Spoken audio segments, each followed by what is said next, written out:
एकं नित्यं विमलमचलं सर्वदी साक्षिभूतं भावातीतं त्रिगुणरहितं सद्गुरुं तं Namami. Nithyanandam to all the participants who are here sitting with us. How are each of you doing? Wow. So nice to see all of you. Feeling fresh after yoga? Great. Let us now sit in the same space that you are in right after yoga. Just sit right now as you are. You're going to be seeing how the power manifestation is going to be manifesting through you, because yoga itself is you experiencing the cosmic union with the divine. All right, so quickly settle down. I request all the participants to please settle down. And we welcome all the participants, every one of you there today with us. And today we are going to be having a very, very beautiful power manifestation where we're all going to be manifesting the higher levels. Today onwards, we'll be entering into the advanced levels of power manifestation. You are going to be manifesting more and more advanced powers. And now we are going to be first starting with manifesting the power of third eye. Manifesting the third eye power enables you, whenever you manifest it, you're literally entangling with Swamiji and strengthening your Shakti Pada, your deep feeling connection. And in today's power manifestation, we'll be projecting to you all different pictures and images. And I'm going to be requesting all of you to scan through your third eye and identify. So I request all the participants to please settle down. Please come in front of the camera and be seated.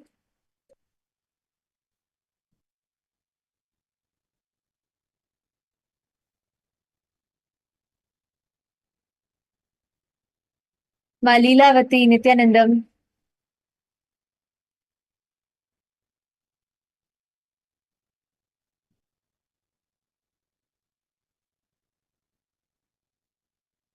Ma Mahaganeshwari, Ma Saroja Plush, Ma Shanti Ravishankar, Nithyanandam, and Ma Mahabhairava Jnana, Nithyanandam, Ma Mahabhairava Jnana Swarupini. So now, in all the participants who are sitting even in the temples, I request all of you to please come and settle down. Let us start. We are going to be doing a round of power manifestations where you're going to be seeing through your third eye. Ready?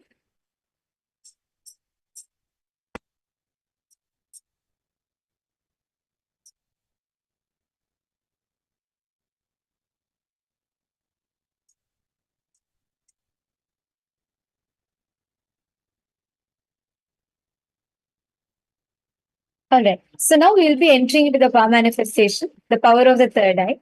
And I'm going to be requesting all of you to please bring your eye bands and be seated. So the first power that we are going to be manifesting is being able to see images with your eyes closed. And very detailedly, our scriptures refer to this power. And we, each time, whenever you manifest powers, you're strengthening the powerful cognitions inside of you strongly. And you start manifesting, or I should say, you start experiencing the higher powerful cognitions manifesting through you just by connecting to Swamiji through the third eye and manifesting the powers of the third eye. So I'm going to be requesting all of you to sit straight with your head, neck, and spine in a straight line. Please close your eyes.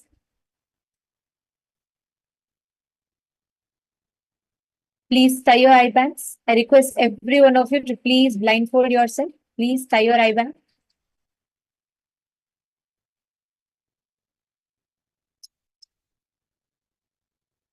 Please close your eyes and please tie your eye bands. Make sure it is opaque cloth. There should be no light passing through.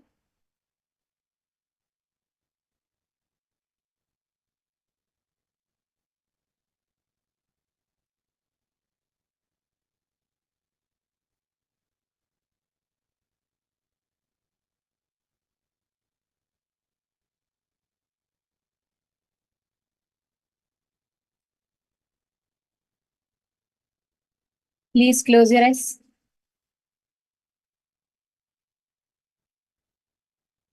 I'm giving you all a few minutes, and I request every participant that is here to please tie your eyes. Please blindfold yourselves.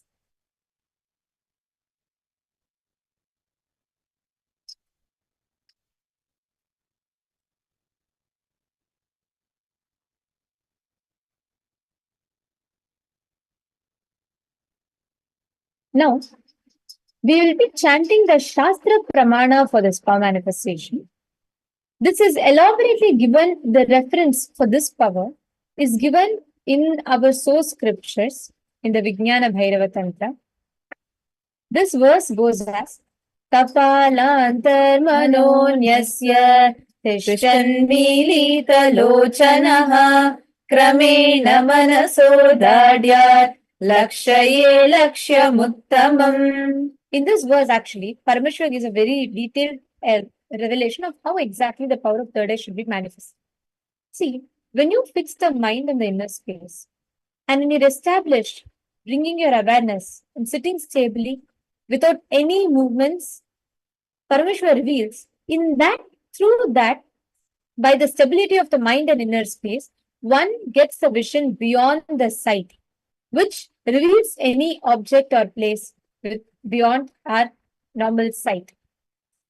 This power has actually, time and again, our ancestors in our Puranas, it is beautifully referenced how we were adapted this and we were manifesting this power. Like, for example, in the Bhagavad Gita, right? We all know Bhagavad Gita, one the main source scriptures of Hinduism. In that, Bhagavan Krishna gives Vishwarupa Darshan to Arjuna, and he initiates Arjuna into the third eye, and Arjuna sees Bhagavan Krishna not through the physical eyes but through the third eye. This is very clearly mentioned even in the Bhagavad Gita itself. Like this, we have tons of references how our ancestors have been adept at this science. Same way, even for Swamiji, when Swamiji was just 12 years old, Swamiji had the first experience of the enlightenment, the Satori experience. And at that time, when Swamiji was sitting in a hillock in Tiruvannamalai, Swamiji's birth town, Swamiji had a complete 360-degree vision, literally to the extent that Swamiji was able to see what is below him, above him, what is within him, out of him, every single thing. So now all of us are going to be manifesting the power. You're all going to be able to see through the third eye, identify the different images that is going to be projected to you all. Ready? Now, please continue to remain with your eyes closed. We will be projecting to you all one image for 2 minutes. And after that, we're going to be having all of you to type in the chat whatever you saw for those 2 minutes. Now, how you're going to be manifesting this is whatever Swamiji is showing to you in your third eye. Don't try to see if it's coming right. Like, would this be the image? Don't try to use your logic. You're just going to go on talking out, verbalizing whatever is coming to you in your third eye. Ready? Please start.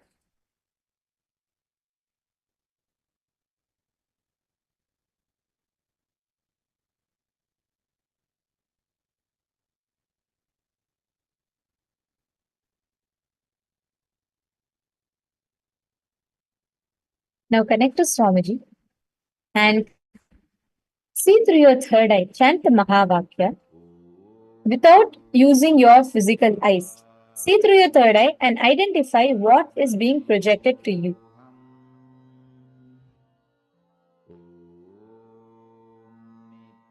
Nithyananda Paramashivoham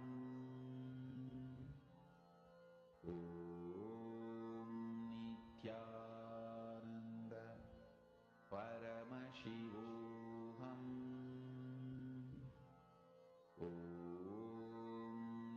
Nithyananda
Yes.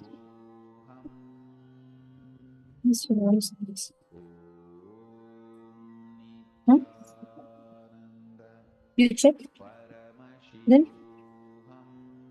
Sorry, I'm not listening.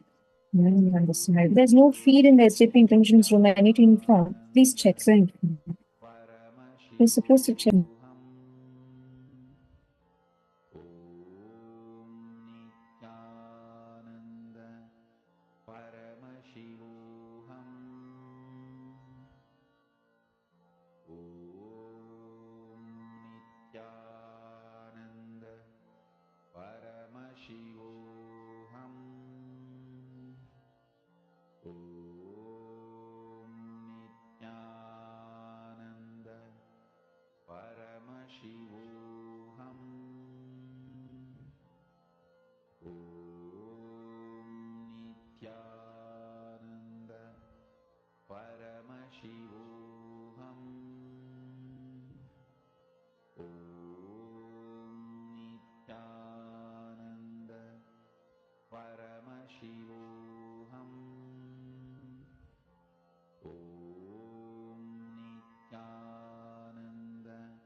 Ravi Shankar and Ma Shanti Ravi Shankar, you can open your eye bands now, Ma.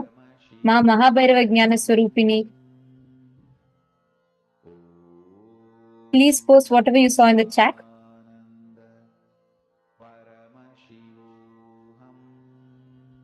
Now let us verify what was shown to you all in the third eye. What was the exact image that was projected to all of you? So if you all see here, the image that we showed you all was that of a scenery. So it was like hillocks and a river.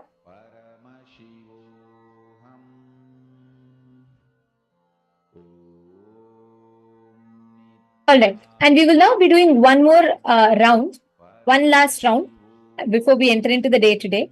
And I request all of you to again put your eye bands on. And we will be doing it for 2 minutes once more. Please tie your eyes. Please close your eyes. Blindfold yourselves.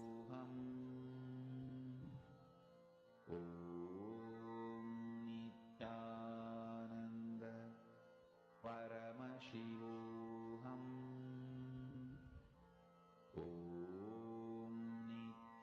Now, we will be projecting to you all one more image. Please scan through the third eye, connect to Swamiji, and see what is the exact image that is being projected to all of you. Please chant the Mahavakya.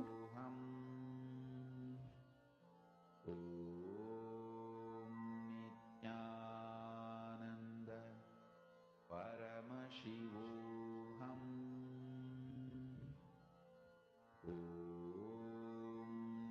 Nithyananda Paramashivoham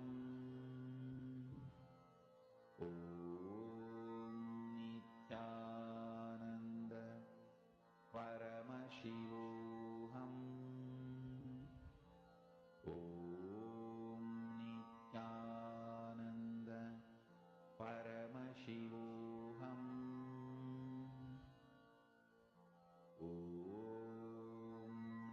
Nithyananda Paramashivoham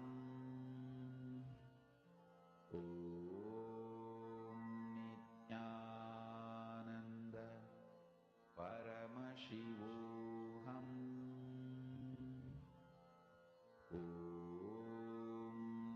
Nithyananda Paramashivoham Please relax.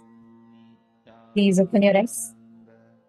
I request all of you to describe in the chat whatever each of you saw through the third eye.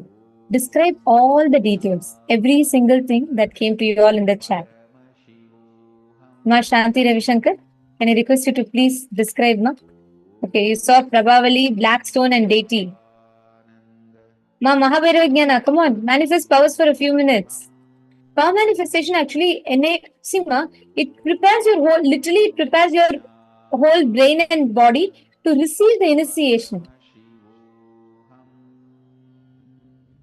Okay, green color. Nithyananda Paramashivoham Chandrasekharaya, Ashok Aminaya, Nithyanandam. I request all of you also to sit and watch.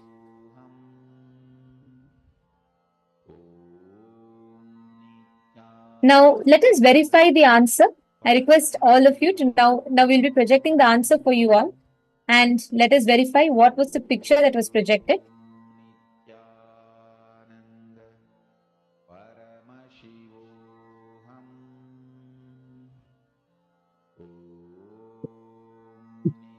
Now have all the participants posted the answers. Take a quick few minutes and please post it, whatever Swamiji showed to you in your third eye. Right. So now let's see what the answer is. Yes. So a shelf full of books and of different sizes and colors. You all can see the different colors that are there and compare with what you have written down. Take a few minutes and see. And you can post here how many of you have manifested. But please verify your answers.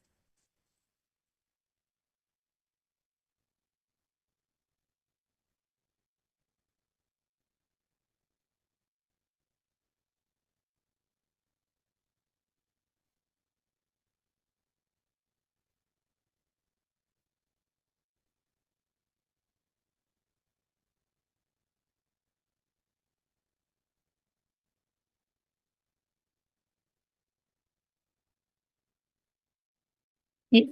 Now, today we are all going to be learning about, we're all going to play the deity being Mahasadashiva Murti. This form of Paramashiva is where he manifests and does the Panchakritya of the cosmos and the Panchakritya goes through the Panchakritya. It's a very, very beautiful session, even just to understand this in itself. Today, through the day, we request all the participants to keep posting the powerful cognitions, the understandings that you have, all the different clicks that you get. And even if you have any question, please feel free to ask us. And now we will all be entering into the first session, where we will be understanding about the 5 phases and 5 phases of Mahasadashiva. Like how we all learned yesterday about what Paramashiva, as Bhagavan Sadashiva, does. He does the Panchakritya, right? We all learned about it, and Swamiji revealed about it and initiated us all also. Now that 5 into 5, the 25, see, understand, creation. It not only is just creation, even the creation needs to get created. The creation needs to get sustained. Now, what does this mean? And how does this function? We are going to be learning that from Swamiji now. So I request all the participants to kindly settle down and listen intensely. Any questions you have, you can feel free to post it here.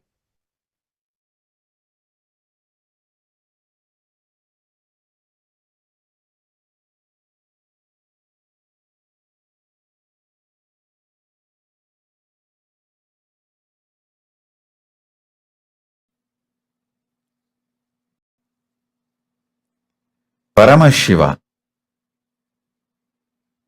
in his Mahasadashiva Murti manifestation,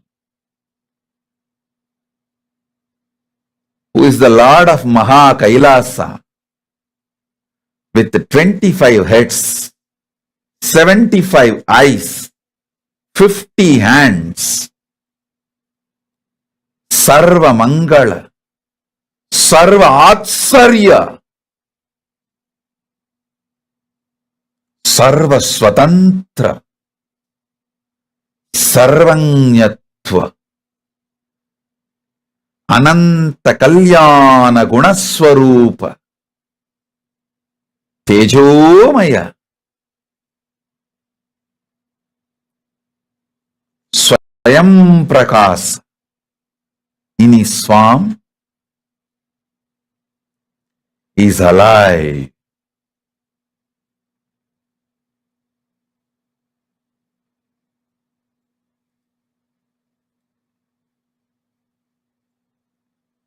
Listen. You are introduced by him, about him. Now, he is introducing himself, about himself to you right now. So, just sit and receive. Now, these 5 actions. Understand first this about these 5 actions. Srishti, manifestation. Sthiti, sustenance. Samhara, rejuvenation. Trobhava, getting out of delusion, pulling out of delusion. Anugraha, liberation. Manifestation, sustenance, rejuvenation, pulling out of delusion, enlightenment, liberation. These 5. Paramashiva does these 5 as Sadashiva with 5 phases. Satyojata, Vamadeva, Tatpurusha, Ahora, Ishana. Listen. Satyojata, Tatpurusha, Vamadeva, Ahora, Ishana. Let me repeat. Tatpurusha, Vamadeva, Agora, Ishana, and Satyojata. Listen intensely. Listen sincerely. Satyojata, face of Paramashiva, does creation, manifestation. It is the face facing western direction. It does manifestation, Satyojata. Then Vamadeva does sustenance. Agora does rejuvenation. Tatpurusha does pulling out of delusion. Ishana does liberation. The Ishana face is looking upper direction. Listen, I'll repeat. Satyojata does manifestation. It is facing western direction. Vamadeva does sustenance, faces north direction. Agora does rejuvenation, faces south direction. Tatpurusha does pulling out of delusion, faces east direction. Ishana faces upper direction, and that does the job of liberation. Now listen.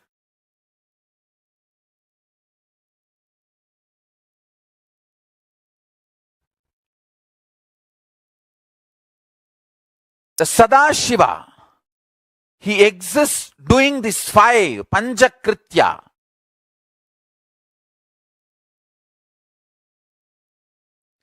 Each phase, Phase of Sadashiva, for example, the Ishana, Phase of Sadashiva, as Ishana Murti, he does separately 5. Tatpurusha Murti, he does separately 5 action. Agora Murti, he does separately 5 actions. Vamadeva Murti does separately 5 actions. Satyojata Murti does separately 5 actions.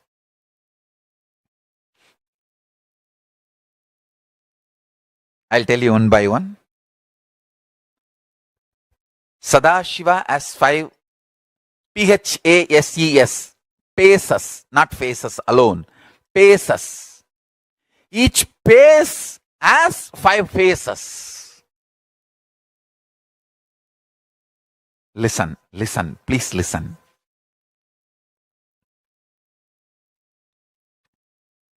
Sadashiva has 5 phases, Phases, paces. That 5 paces does creation, sustenance, rejuvenation, pulling out of delusion, and liberation. Now, each pace, for example, creation, manifestation pace, that is Satyojata. That creation pace has 5 phases. How you know? Manifesting manifestation, manifesting sustenance, manifesting rejuvenation, destruction, manifesting pulling out of delusion, manifesting liberation. How can liberation come into existence unless it is manifested? How can sustenance happen unless it is manifested? So, the manifestation Phases, pace of Paramashiva, has 5 phases, Phase.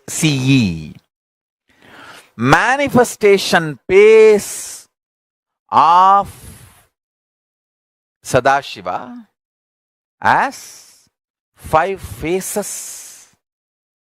So manifestation itself is 5 level. So that is 5 phase. Then sustenance is 5 level. That is 5 phase. Then rejuvenation is 5 level. That is 5 phase. Pulling out of delusion is 5 level. That is 5 phase. Liberation is 5 level. That is 5 phase. All these 5 into 5, 25 phases put together is Mahasadashiva. Understand?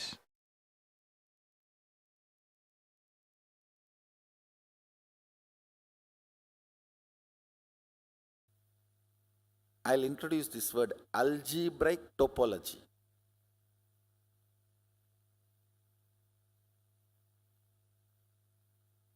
Mapping of microscopic logic and telescopic logic at the same time.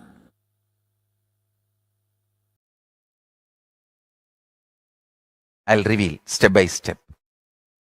Internalize. It is very important for anybody who want to be my follower, because only if you know what is Paramashiva, you will understand the meaning of Paramashivoham. This whole thing is not just happening in KAILASA, it is happening inside you.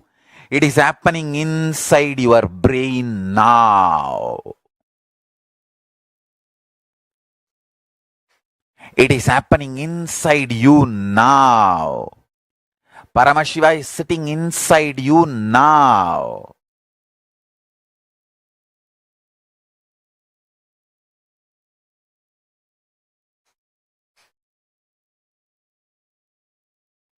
When first time Arunagiri Yogeshwara told me this, I literally jumped and touched my own feet and put it on my own head. I became so excited. I did not know what to do. Because when Arunagiri Yogeshwara was telling me this truth, it was so alive and real. In Vedas and Agamas, in Hindu tradition, now this moment is not emptiness or nothingness, it is Purna, complete, everything.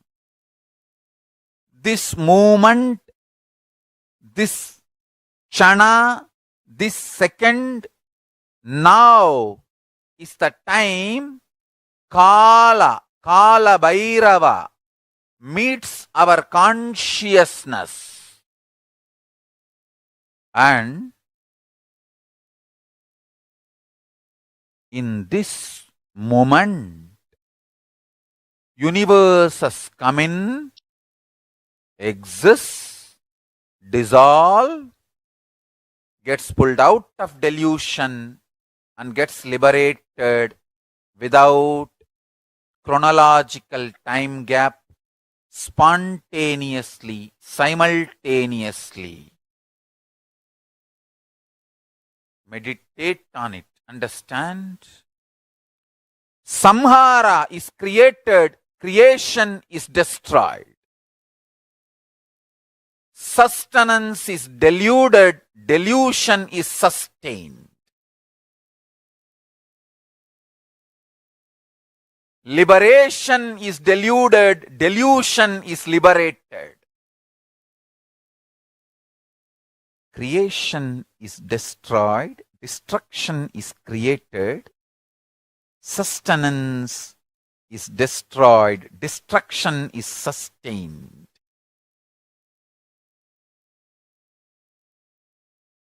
Delusion is liberated, liberation is deluded.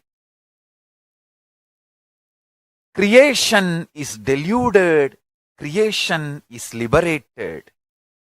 Creation is sustained, creation is destroyed. Sustenance is created, sustenance is destroyed.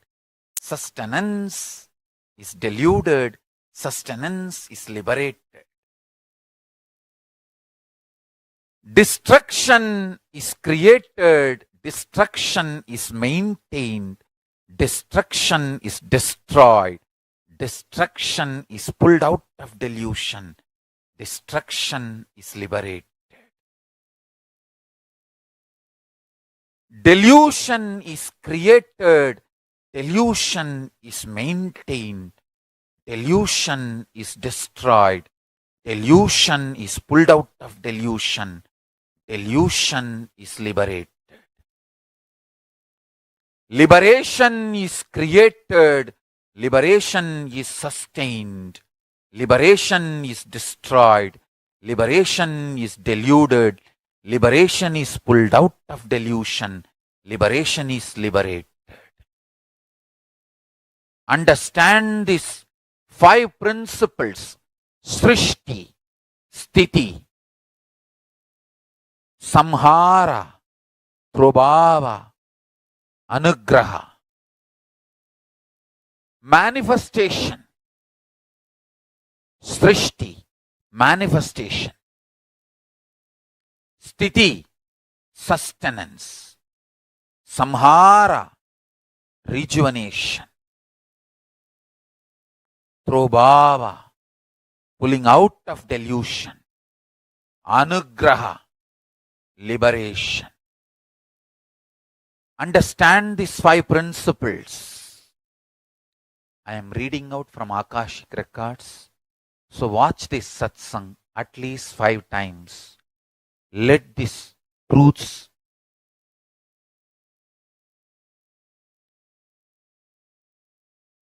vibrate, reverberate in you. Creation is created.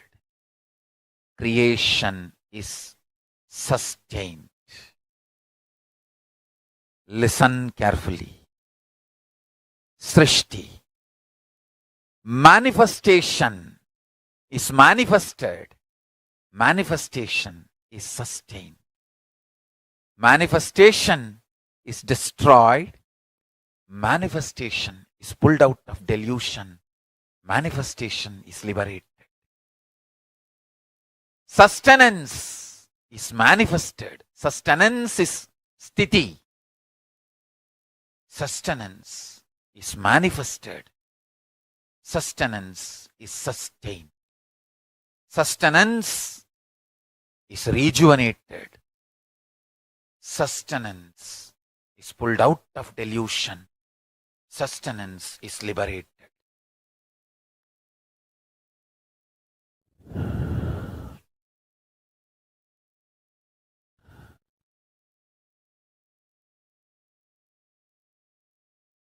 Samhara, rejuvenation is manifested. Rejuvenation is sustained. Rejuvenation is rejuvenated. Rejuvenation is pulled out of delusion. Rejuvenation is liberated. Delusion, Prabhava, delusion. The delusion is manifested.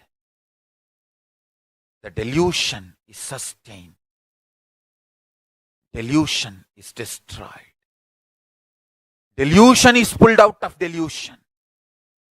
Delusion is liberated.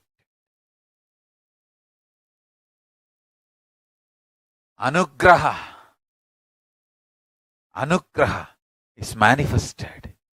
Anugraha is sustained. Anugraha is rejuvenated. Anugraha is pulled out of delusion. Anugraha is liberated. Anugraha is liberation. Liberation is manifested. Liberation is maintained, sustained. Liberation is rejuvenated. Liberation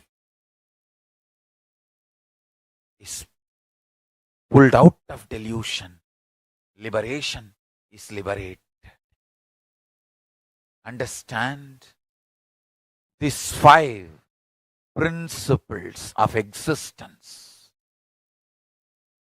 Srishti, manifestation. Sthiti, maintenance. Samhara, rejuvenation. Delusion, Prabhava, pulling out of delusion. Anugraha, liberation. This 5 dimension of the universe merging with one another, crisscrossing with one another, permutation, combination of these 5 with one another makes 25 faces of Paramashiva. This 25 faces of Paramashiva is now happening simultaneously, spontaneously, without time gap. Do not be tired, do not be bored, do not be bored, do not be worried, do not be disturbed. Don't feel you are not able to grasp or understand. I am revealing the Akashic records as it is, manifesting the pure existence of Paramashiva.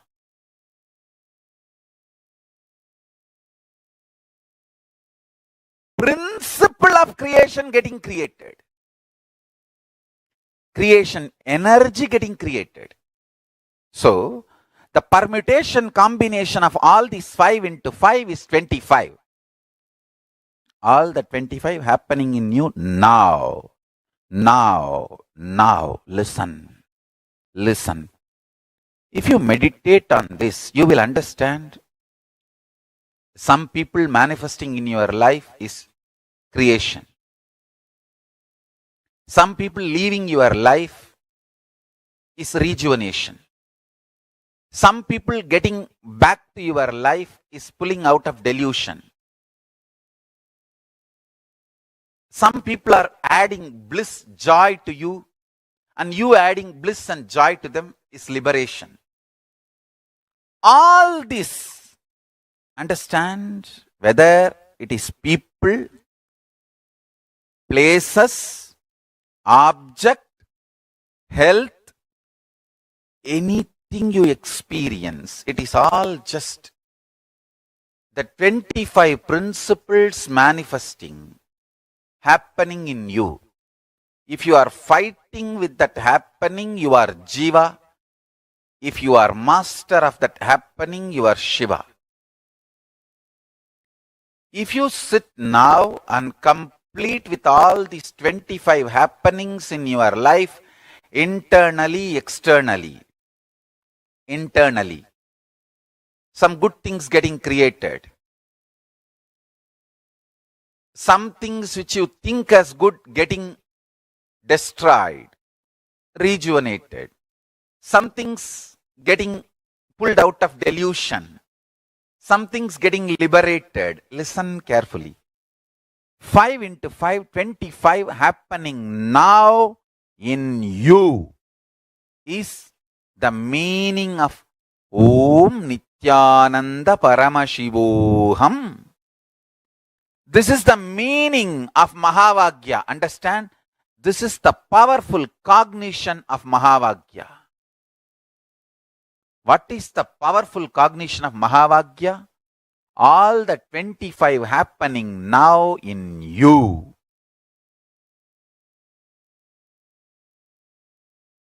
All the 25 happening now in you.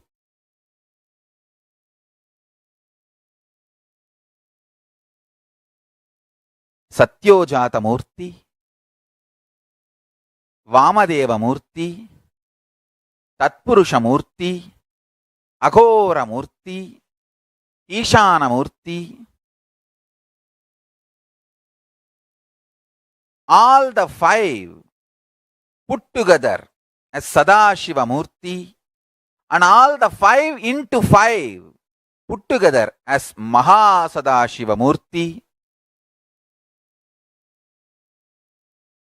is happening in you now.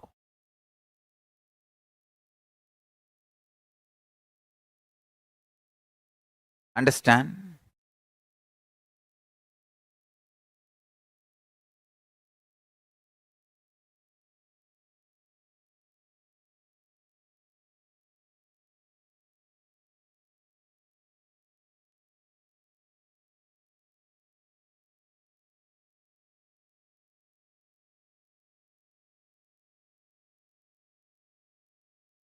Listen carefully. I am teaching you the science Paramashiva Jnana, Paramashiva Vijnana, brought by Parashakti, given by Paramashiva himself to Parashakti and brought by Parashakti to planet Earth, Kanchi. And she started spreading it from Tiruvannamalai to the whole world. Understand?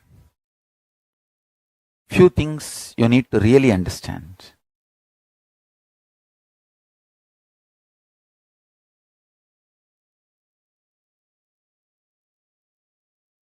Understanding the multiple dimensions of your existence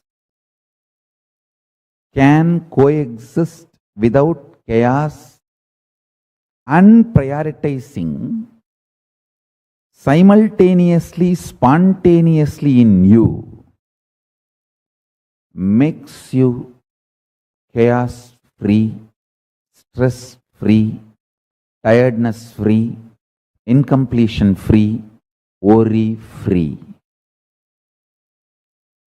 Listen, I'll explain. Very simple thing I can tell you. Visualize yourself with the 25 heads of Paramashiva, 75 eyes. Now decide all your problems, difficulties, business, everything. You will think through these 25 heads and find solution. Please listen.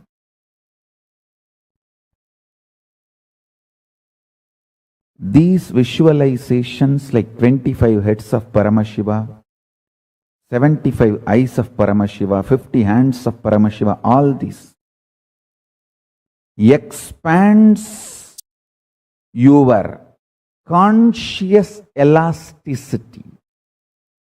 Something's getting liberated. Listen carefully. Everything happening in you is auspicious. If you understand that, you are Shiva. Inside you, outside you, everything happening is auspicious. I tell you, once you are initiated,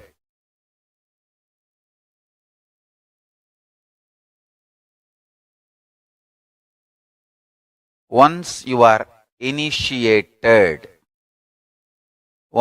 are my disciple, listen very clearly.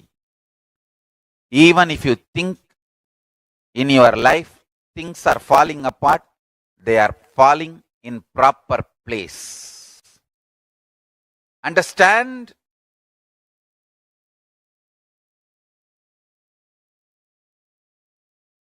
Nothing is falling apart. They are all falling in place.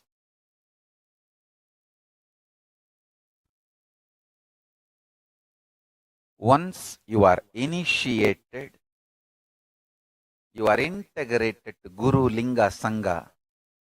I tell you,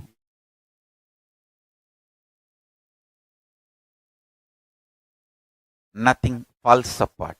You may, even if you think things are falling apart in your life, they all fall in place. Understand that. Nothing falls apart. Everything happening is auspicious. Everything is falling in place for the higher purpose. I tell you. Once you sit with that clarity, you are Shiva. If you are able to come to that clarity in your life, you are master of your life. You are Ishvara. I tell you, whoever is constantly in firefighting mode internally lives as Jiva. Whoever lives in ferocious mode internally lives as Shiva.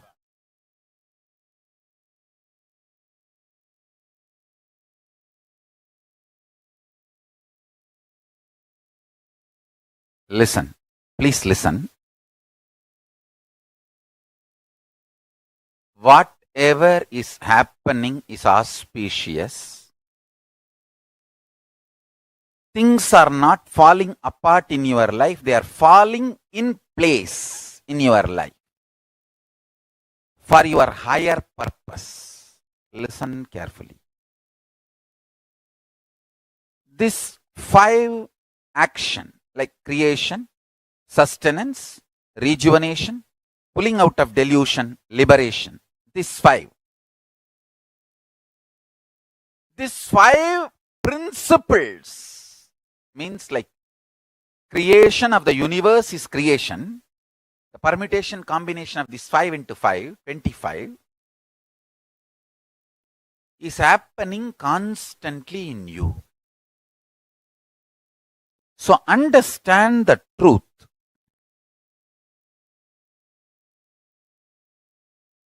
Everything happening in your life is auspiciousness.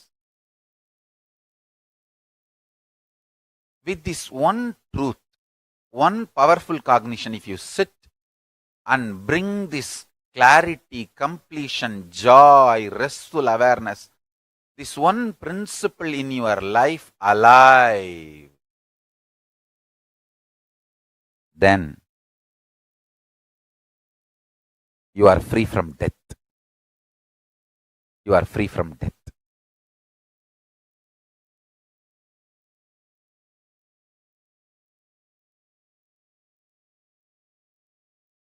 I can give you thousands of sacred secrets about death. Just catch this one truth. Everything happening in you is this 25 activities happening in your life, internally, externally.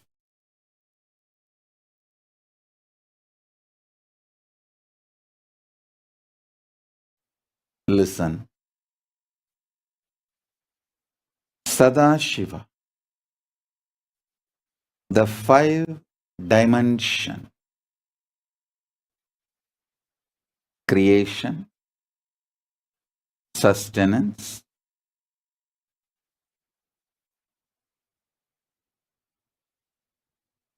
rejuvenation, delusion, liberation.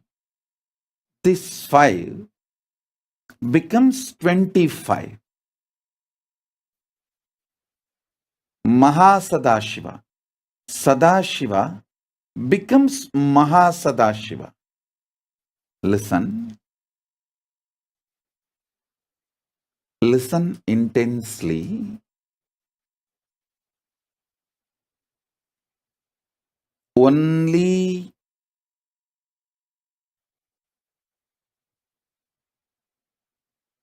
if you evolve to the level of oneness, at least intellectually,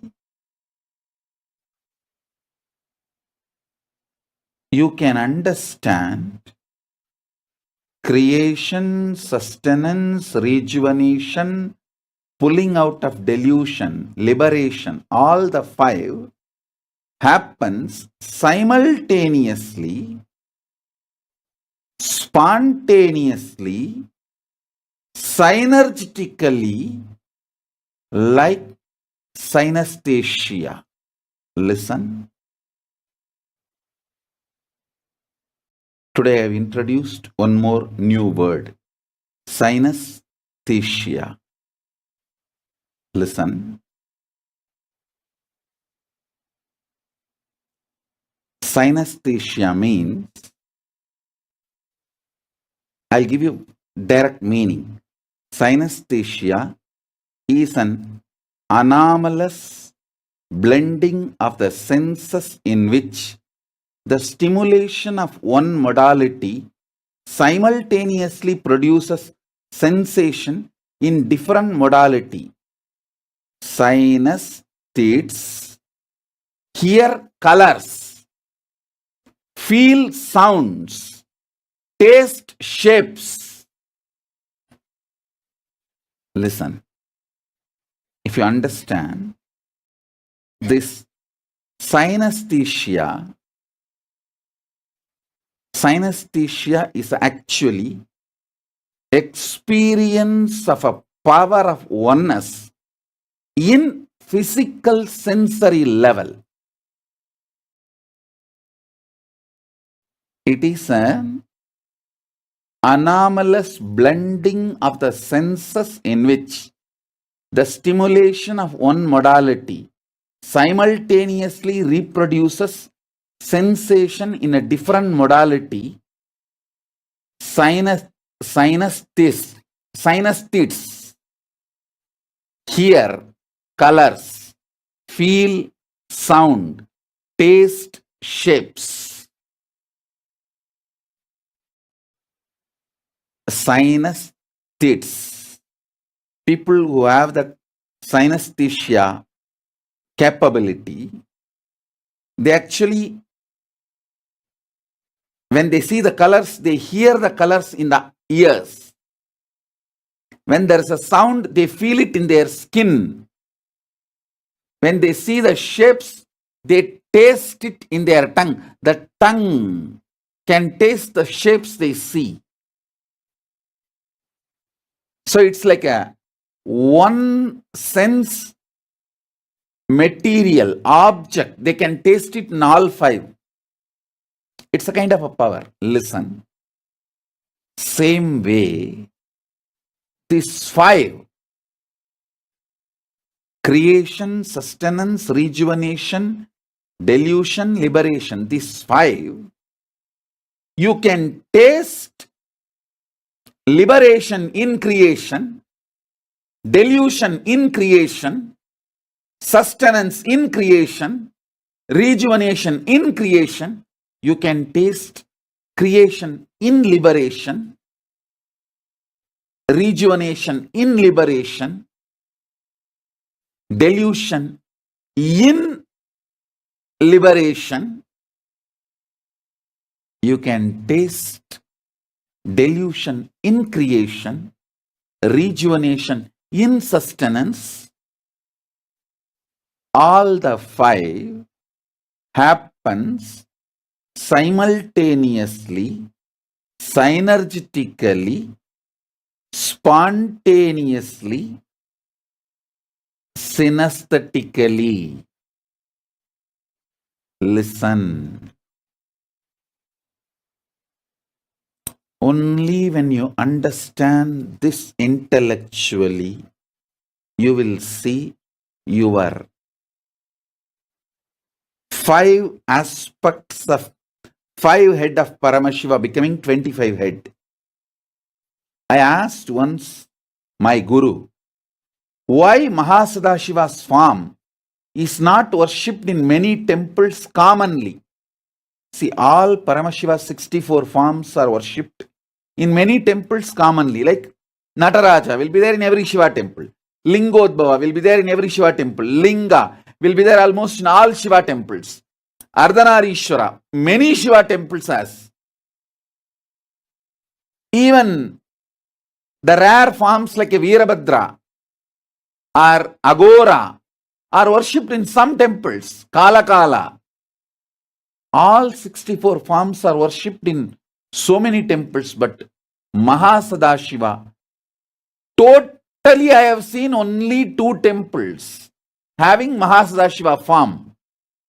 One in Tiruvannamalai temple, North Tower, only one place. In Madurai, in only one place. Other than these 2 temples, I have not seen anywhere Mahasadashiva form. Of course, now in all KAILASA we are putting. In the ancient temples, I asked my guru why. He said, Mahasadashiva form can be even understood only by yogis who is able to cognize oneness. Only if you experience the power of synesthesia. Only the synesthetics can understand in creation, there is destruction. In creation, there is liberation. In creation, there is delusion. All the five happens simultaneously, spontaneously, synergetically, synesthetically.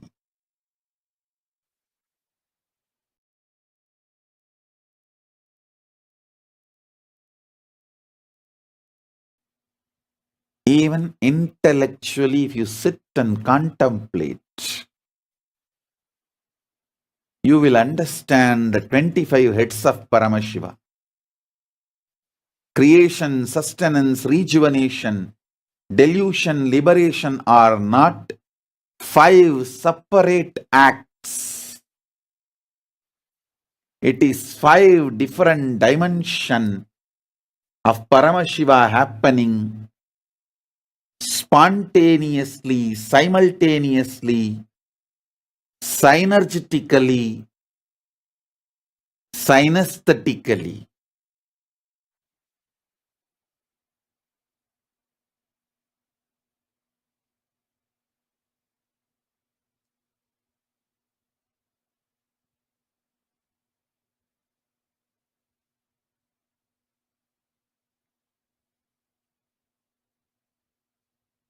Using your brain to understand this principle will awaken Mahasadashiva's presence in your being.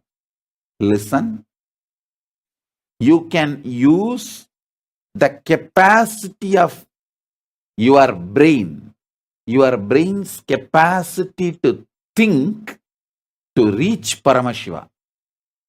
Buddhism continuously teaches only in no mind state you can reach Buddha. Hinduism does not close the doors for thinkers. Hinduism is such all-accepting tradition. It does not close the doors for thinkers. Even if you sit and think, use your thinking. How? All the 5 action, creation, sustenance, rejuvenation, delusion, liberation, can happen simultaneously, spontaneously, synergetically, synesthetically.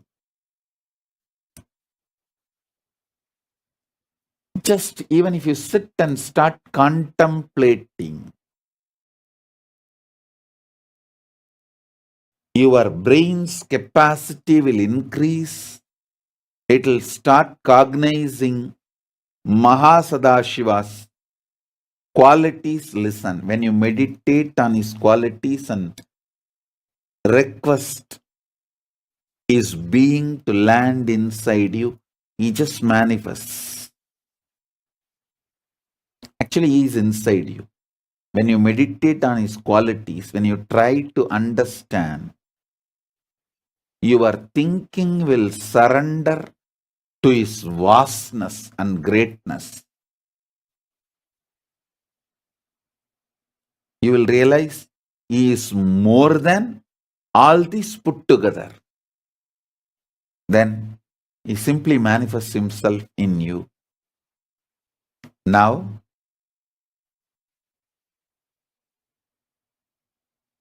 I'll manifest him in you.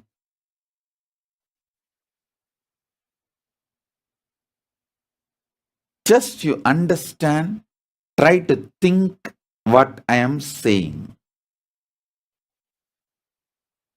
Creation, sustenance, rejuvenation, delusion, liberation. These are the 5 phases of Sadashiva. All these 5 happens spontaneously, simultaneously, synergetically, synesthetically.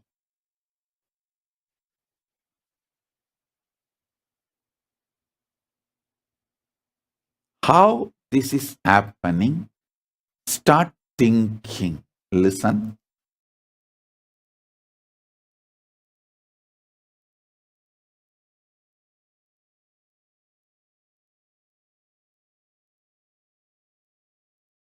When Arunagiri Yogeshwara asked me to start teaching,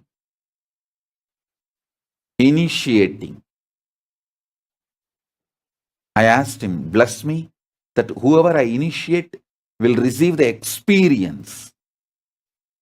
He gave me the blessing and power. Whoever I initiate, they will experience Paramadvaita. Listen. With that authority and power of his blessing and initiation, he initiated me to initiate you all. With that, I initiate you all. Sit. Now I'll give you Sadashiva happening. The 5 dimensions of Sadashiva: creation, sustenance, rejuvenation, delusion, liberation, all the 5 happening spontaneously, simultaneously, synergetically, synesthetically is Mahasadashiva. And more, you contemplate, try to think, analyze, understand through your brain, intra-analyze through your thinking what I am revealing now. I'll initiate and make you experience the Mahasadashiva, Paramashiva's manifestation of Mahasadashiva.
Nithyananda to all the participants. So beautifully, Swamiji had revealed to all of us some of the most powerful cognitions about who is Bhagavan Mahasadashiva, Paramashiva with the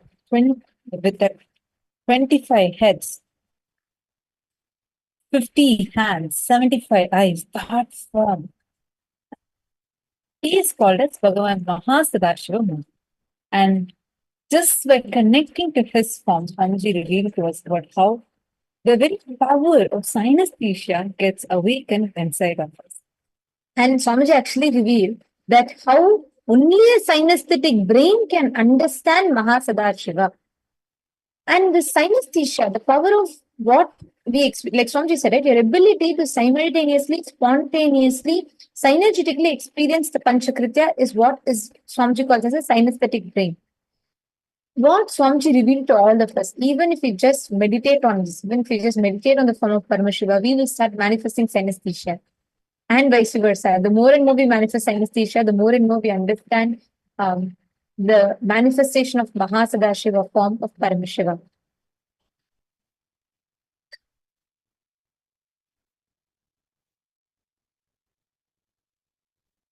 Now, I request all of you to take a few minutes and please share here with us on what did you understand as being synesthetic? What do you understand as what Swamiji revealed about this 25 faces and faces of Bhagavan Mahasadashiva Murti? Take a few minutes and please post it here in the chat. What did you understand?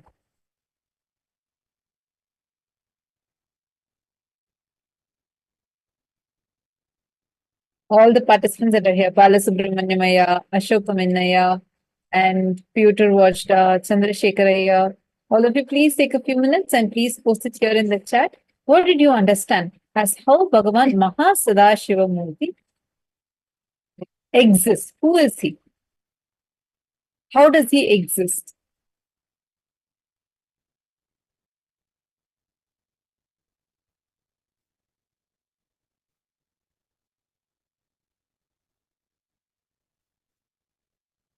And yes, today we have a very, very, very special initiation.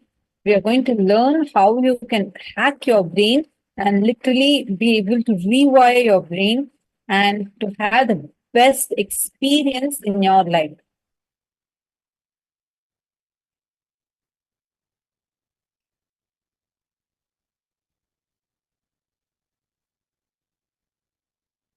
Vishwanathanaya, I see your message. Sorry, I just saw your message. Are you able to log into the mail Zoom yet, Aya? Please kindly let me know. Vishwanathanaya, if you are logged in and I see your message on YouTube, please let me know if you were able to resolve that issue.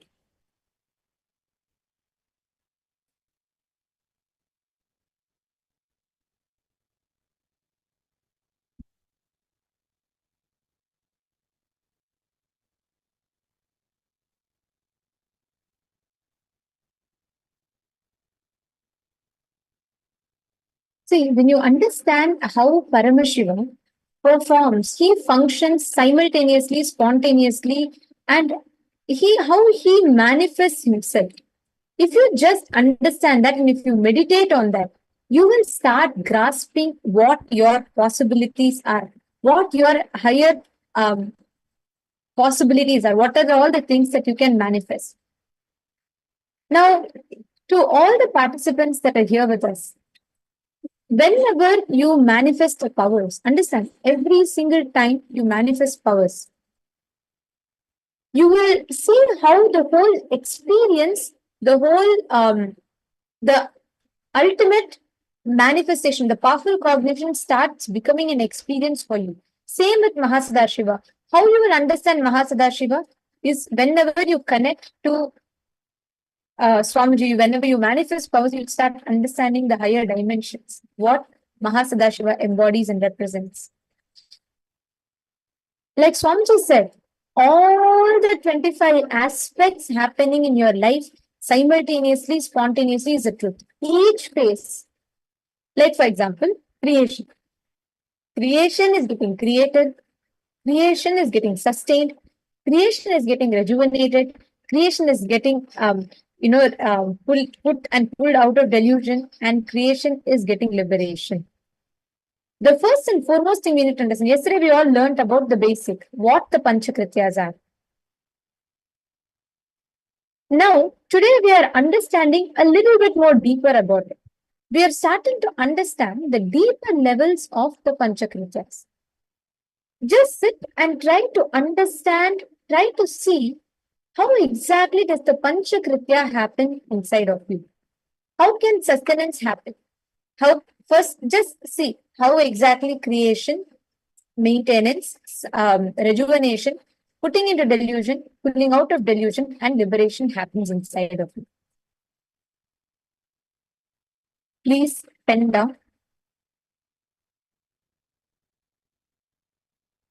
For each dimension, write down examples.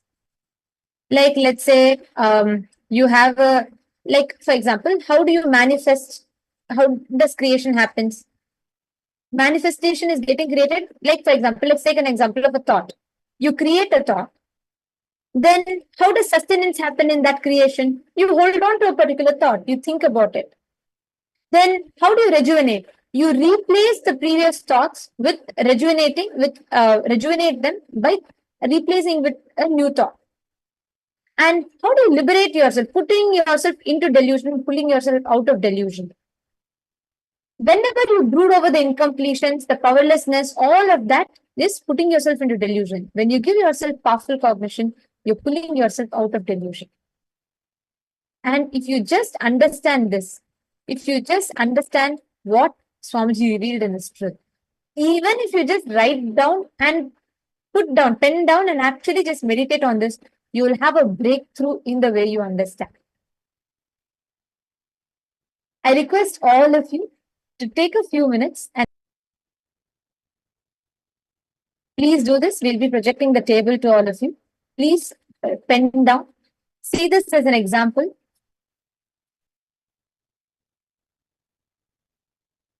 And please write down, how does creation go through the 5 phases? How does sustenance go through the 5 phases? How does rejuvenation go through the 5 phases? Write each of them down.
Yes. Hope all of you have finished writing.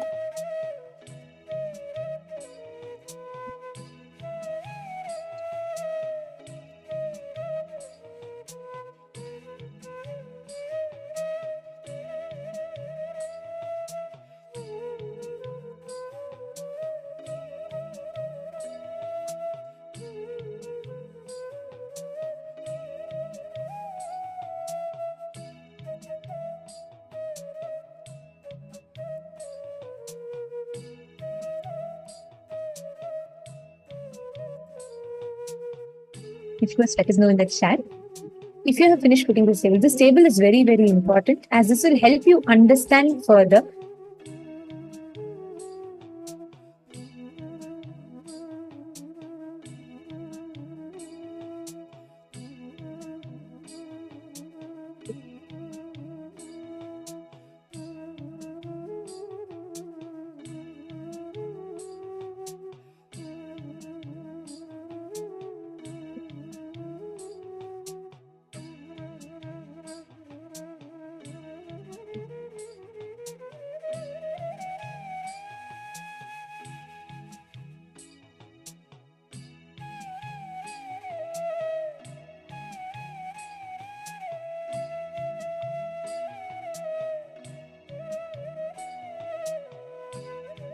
We understand by cognizing this. Yesterday, all of us understood and cognized about how the Panchakrityas we do in our life.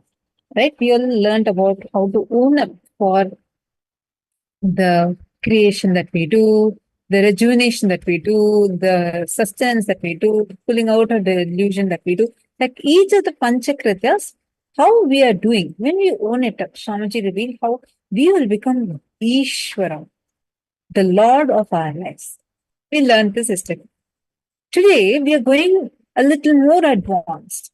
Swamiji is revealing to us how one, not just owning up this 5, but realizing 5 into 5, the 25 are happening spontaneously, simultaneously, synergetically inside of us. And this awakens the ability to manifest the power of synesthesia, which is exactly what we are going to be doing.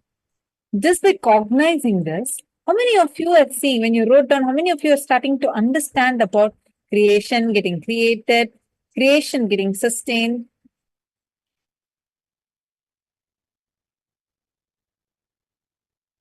Mashanti Ravi Shankar has posted, Mahasada Shivamurti can only be understood by the yogis. That's the only reason very few temples are there for him. Yes, absolutely. There's like very, very few places where actually the deity of Mahasada is there.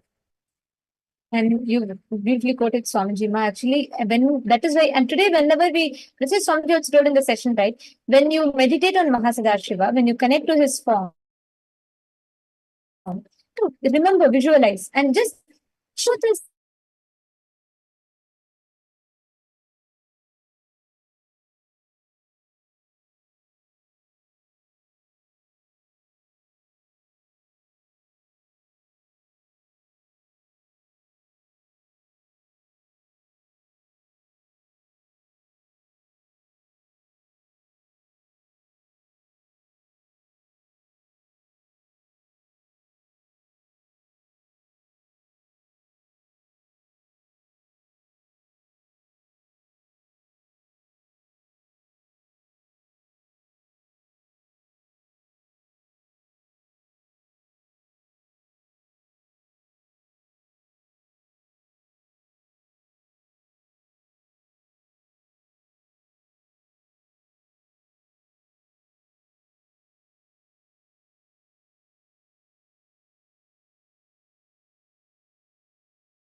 Now all of you are able to see us and hear us clearly. It's now we are going to be entering into the power manifestation round. We are going to be having a quick round of manifesting the power of synesthesia. Now, each time, whenever you manifest a powers, like Swamiji revealed here about synesthesia, that you're able to simultaneously, spontaneously, and synergetically experience input through all the five senses at the same time. Without you needing to, like, for example, just by hearing the sound, being able to taste it, just by seeing something, being able to feel it. We will be each of these aspects experiencing it and manifesting it simultaneously, spontaneously is what we call as synesthesia. Through this power manifestation, through the power of synesthesia, what all of us are going to be experiencing, you will start awakening, manifesting the subtle points in your brain through which you will be able to grasp Mahasadashiva. You will be able to grasp the subtle truths of the cosmos. Are you all understanding?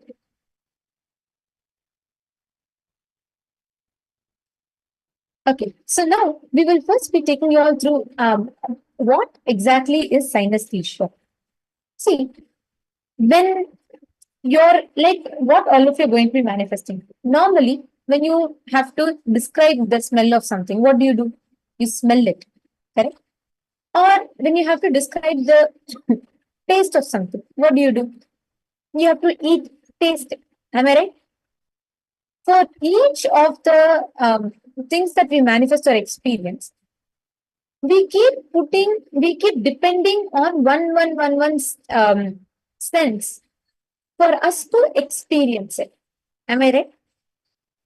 But with synesthesia, you will be able to simultaneously, spontaneously experience the completion. You will be able to experience how spontaneously all your senses are receiving the inputs and you will be manifesting it through the third eye. Are you all understanding? Actually, this is very detailedly described in Vijnana Bhairava Tantra in the Shiva Samhita, the third chapter, 77th and 78th verse. In this, Paramashiva actually elaborately reveals to us how exactly the synesthesia is manifested. What is the meaning of synesthesia and how exactly this power is manifested. In this, Paramashiva describes who a yogi is, right? And he tells the exact technique. If you do that particular technique daily, you will be experiencing your ability to manifest or experiencing the higher intelligence, awakening of the higher intelligence and manifesting that through you. This verse, once again, is from the Tritiya Pathala in the Shiva Samhita of Vijnana Bhairava Tantra. Sanmasamatramabhyasam yah karoti dine dine sarva papa vinirmukto roganna sayetehi saha samvatsara kritabhyasad bhairavo bhavati dhruvam animadi guna labdhva jita bhuta ghana swayam. In this, Paramashiva describes who a yogi is. He says, when the yogi continues to manifest above powers of drinking nectar and manifesting powers over the body physiology for 6 months, he becomes a Bhairava, the independent cosmic intelligence of Sadashiva, who is the Lord of completion, time, and space. He obtains and expresses the powers of anima, etc., which are the 8 naturally superpowers in oneness with Bhairava, and by his own self conquers all elements, senses in length, breadth, and depth, becoming a Jita Bhuta Ghana. Simultaneously, spontaneously, your ability to grasp, your ability to understand, take all the inputs from all the external sources. This is what we manifest when you experience synesthesia. Actually, there are so many different references in our Hindu scriptures how this power is being manifested. If you see, all the rishis or the enlightened masters, many times just by actually seeing, they will be able to describe it, or just by listening to the sound, they will be able to describe. Like, for example, there is a very beautiful reference in the Mahabharata, how the Ekalavya, just by listening to the sound, he will be able to identify what animal it is, where it is moving, and he will be able to precisely describe the position, the feeling, the emotion of that animal, whether it is hungry, it is hunting, or it is sitting, or it is like, if it is ready to pounce on something, if it is, almost going to attack something. Swamiji describes your ability to grasp the subtle truths, your high awareness. You will be able to experience simultaneous inputs. That is what is called synesthesia. You all understand it? Now, all of you are going to be experiencing it right now. Swamiji described the incident in the session, right? With Arunagiri Yogeshwara. Multiple times, Swamiji's own life, Swamiji has experienced, Swamiji has manifested and beautifully played out this Leela. Each time, just if you connect to Swamiji intensely and sit, you will be able to experience the power manifestation happening to you right now simultaneously. So what I'm going to be showing right now, doing is, I'm going to be showing an image to you all. Don't try to guess. Don't try to see what it is, and don't try to guess it logically. What you're going to describe is each sense of yours. What are you seeing? What are you smelling? What are you experiencing through it? See, the main thing over here is it can be the information will be coming, the input of the information will come as an experience to any of the senses. Understand spontaneously, simultaneously, synergetically, you manifesting. Like how Paramashiva exists with the 25 heads. At a time, he's pursuing through all. Same way, you are perceiving, meaning taking the input to all simultaneously. And you will be able to experientially cognize this. Let us now start manifesting this round. Take a moment and just look intensely at this image. Whatever is the experience you are having, what is the smell? Type it down. What's the taste? How does it feel like? And what is the sound? Try to experience this through all your five senses. Nithyananda Paramashivoham Om Nithyananda Paramashivoham Om Nithyananda Paramashivoham Om Nithyananda Paramashivoham Om Nithyananda Paramashivoham Om Nithyananda Paramashivoham Om Nithyananda Paramashivoham Om Nithyananda Paramashivoham Om Nithyananda Paramashivoham Om Nithyananda Paramashivoham Om Nithyananda Paramashivoham Om Nithyananda Paramashivoham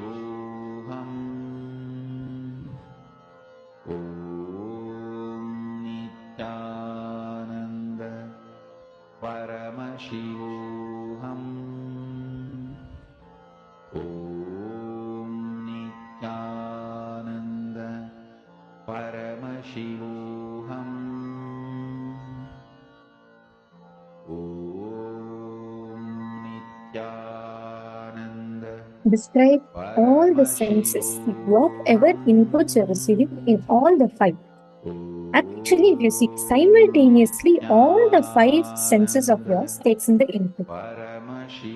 So, see and simultaneously describe what are all the inputs you're receiving in all through all the five senses.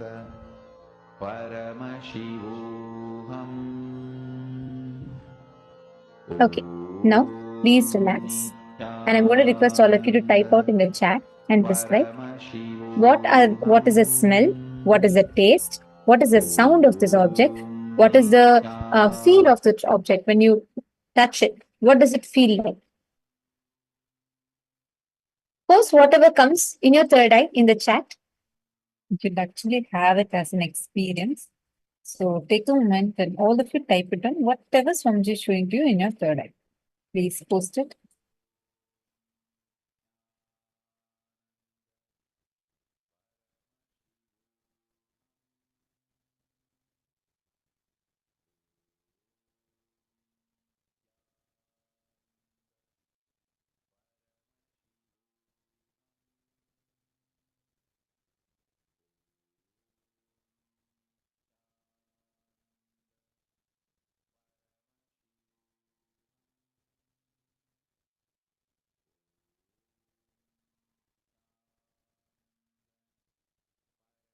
All right. So now shall we all verify the answer? What exactly is the answer? Now, each of you, I request all of you to post it. And once you have posted, let us now check the answer for this problem. The picture that was projected to you all was a grape, and the picture of yes, the picture that we projected to you all was a grape, a picture of a grape. And so the taste of it is sour and sweet. Touch is very soft and actually very squishy, like if you just touch it. And then the smell is like a musty flavor, aroma. And then sound, there'll be no particular sound when you drop it. So each of you, just see, actually when your third eye showed you, when you start typing down, how many of you saw what you're manifesting? What you have seen is exactly this.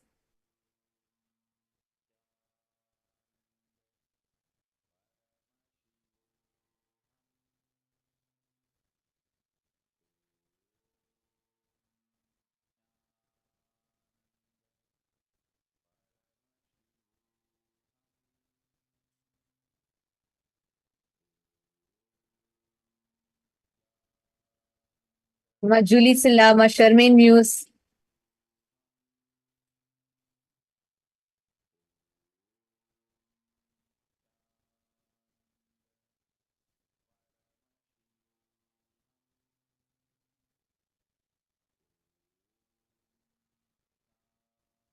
All right. Now let us do one more round. I'm going to request all of you to scan again. Connect to Swamiji. Please connect to Swamiji. Chant the Mahavakya. Scan and identify what exactly is the smell, taste, feel. See, when we say scan, you just need to experience, bring your awareness, and simultaneously you will be hearing the sound, tasting, smell, everything, all the inputs that you're receiving. Just describe that in the chat.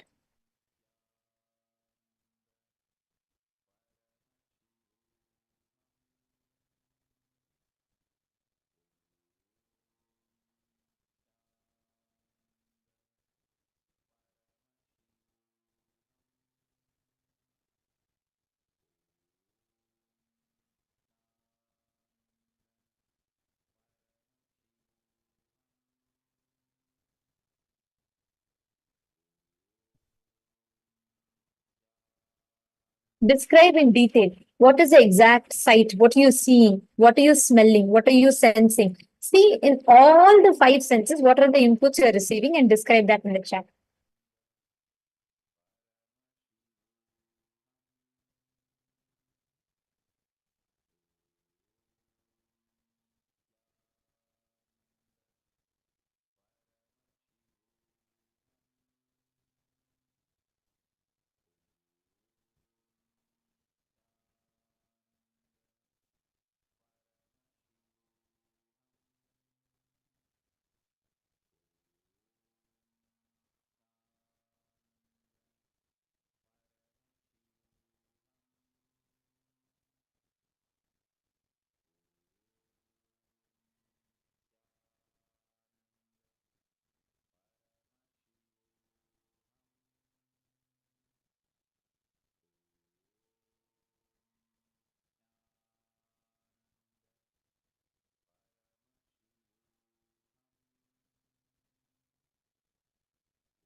Now I request all of you to describe in the chat whatever you are seeing.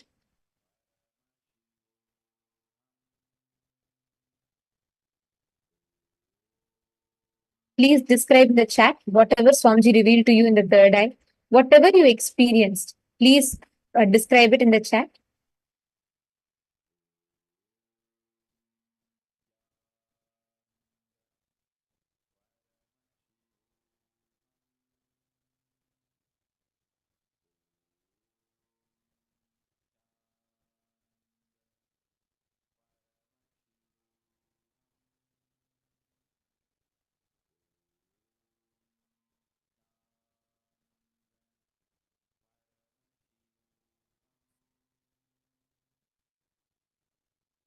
All right. Now we will verify the answer and let's see what was the picture that was projected to all of you.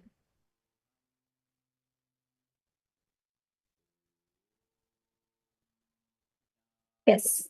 Here, if you see, the picture that was projected for all of you was that of a blueberry. Again, the taste of which is sweet and tart and smooth, fruity, green, and woody smell. And it will have no particular sound when if you actually drop it. So this was the image that was projected for all of you. I just wanted to share with you all. See, understand. Whenever you are manifesting the powers, whenever you are receiving this experience, just understand that even by just attempting to manifest, you will actually be having a breakthrough. You will be experiencing the way you see, the way you will be manifesting, the way you will see the shift in the space will be itself very different. Are you all understanding? Okay. So through the day, we will be continuing to manifest further powers. So now we are going to be entering into the next session. We're going to be learning about the very important revelation on conscious elasticity, how to be in Sahaja Samadhi. And what is conscious elasticity? We're going to be learning that now. Are all the participants ready? Yes. Let's now listen to the revelation from Swamiji.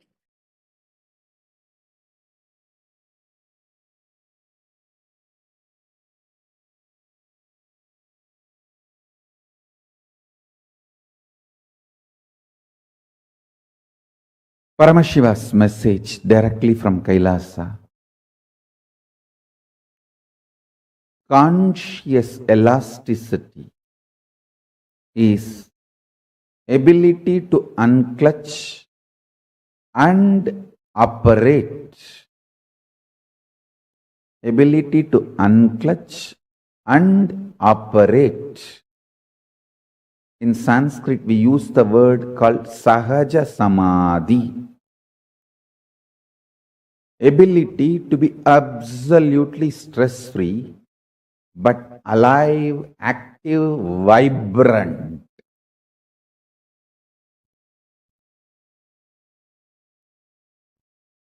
I can sit in Nirvikalpa Samadhi whole day in this Batmasana and go on releasing the ideas about KAILASA, Reserve Bank of KAILASA.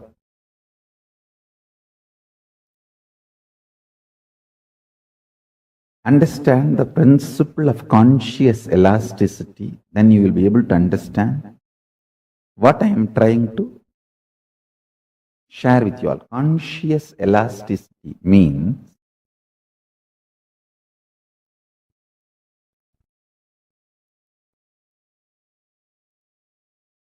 ability to completely unclutch and ability to fully involve both.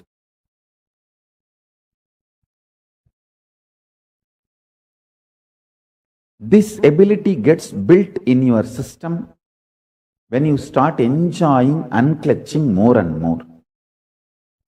Mark these words. Mark this word. Conscious elasticity means capacity to conceive larger ideas, ideologies, principles, theologies without getting broken or damaged feeling consistently all the multi-dimensions of your existence and the cosmos is organized, centered on you, your consciousness. Listen. If you feel in the waking state who you are and in the dream state who you are is absolutely unconnected and not even able to have connection, be very clear, it means you are highly stressed and almost broken inside.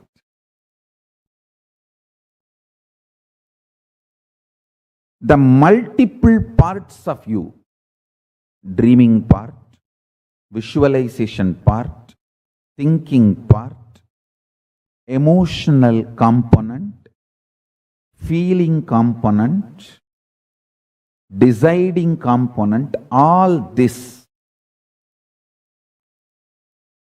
if it is connected in sync, synergic, that is what I call conscious elasticity. It just gets pulled, pushed, dragged, but never gives way, breaks. Falling into dream state, falling into deep sleep, getting out of it should be almost like a sweet vacation. Sweet vacation. Listen. In 2003, the work I wanted to do in the Sacred Arts department, publication department, temple department, Gurukul department, which I dictated as the instructions, now I can repeat as it is. And continue from there. And what all I completed, what all I need to restart, the whole thing is in my brain, stress-free. It is because my decision to coexist with all my internal multi-dimensions has made me live stress-free and gave me the conscious elasticity to live with the external things also, stress-free and coexisting. Listen.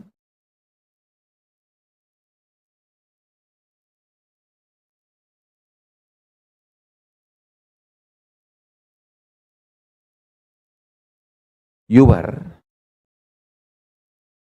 various dimensions,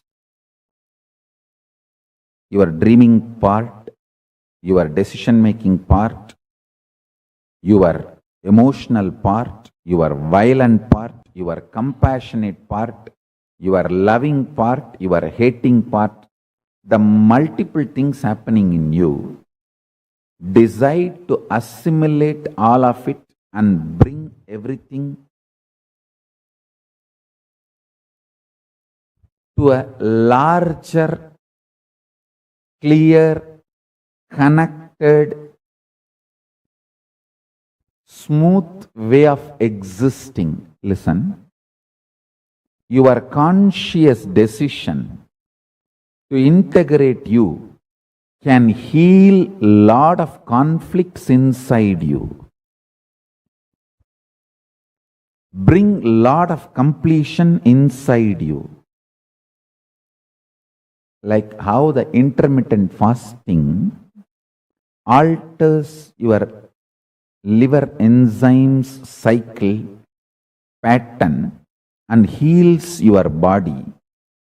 Unclutching is the most beautiful way, method, detoxes and organizes all your multiple personalities, multiple dimensions into one existing integrated being with a large conscious elasticity. Absolutely being addicted to right things which instigates, inspires healthy existence. I tell you, fasting makes you addicted to right things in the physical world.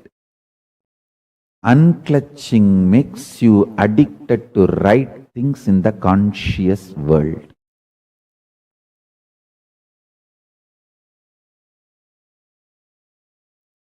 Conscious elasticity, your ability to be in Nirvikalpa Samadhi, absolute unclutched space, and your ability to be fully, passionately involved with the life,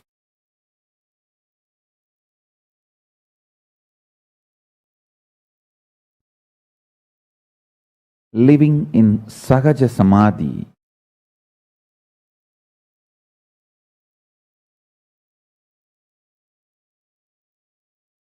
first, it is possible.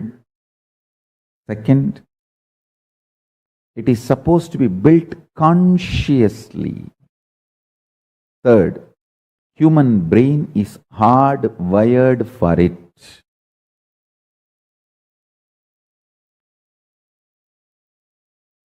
Children should be taught that they are capable of this from the beginning.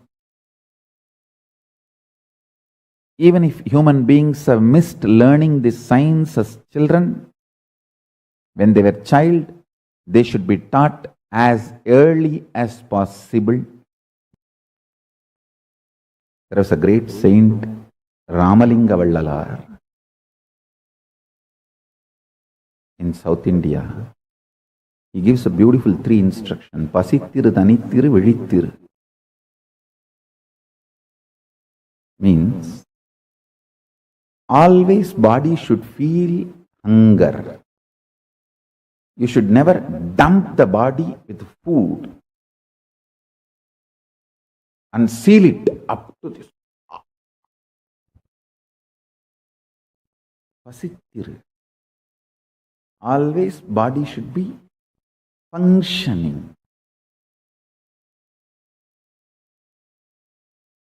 alive, hungry, burning.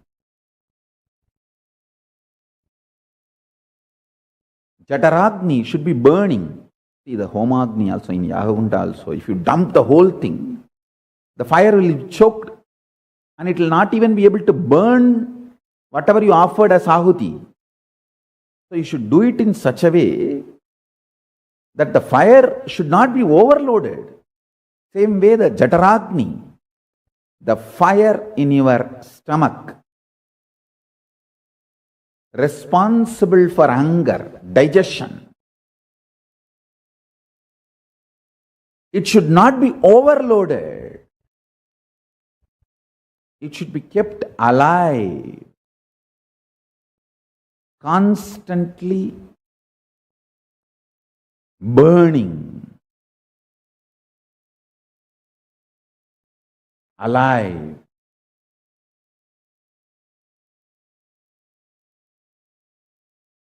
Excited, inspired, burning.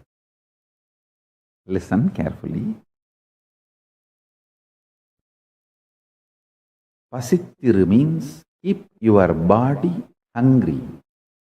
Always, always a level of hunger should be there. Thanittiru, be unclutched. Vizhittiru, be fully alive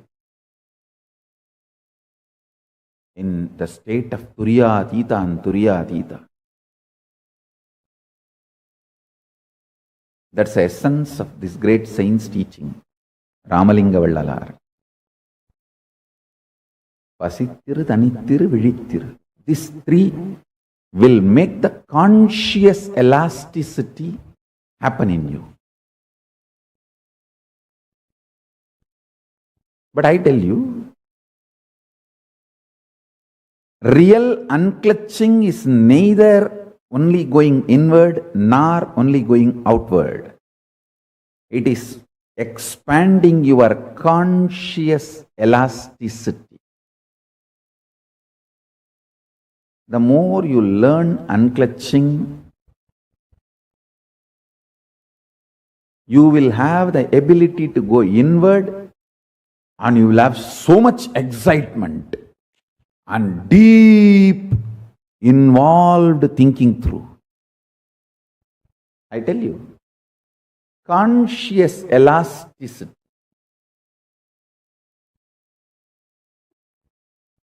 capacity to be in absolute Turiyatita, in Nirvikalpa Samadhi, and Jakrat, involved.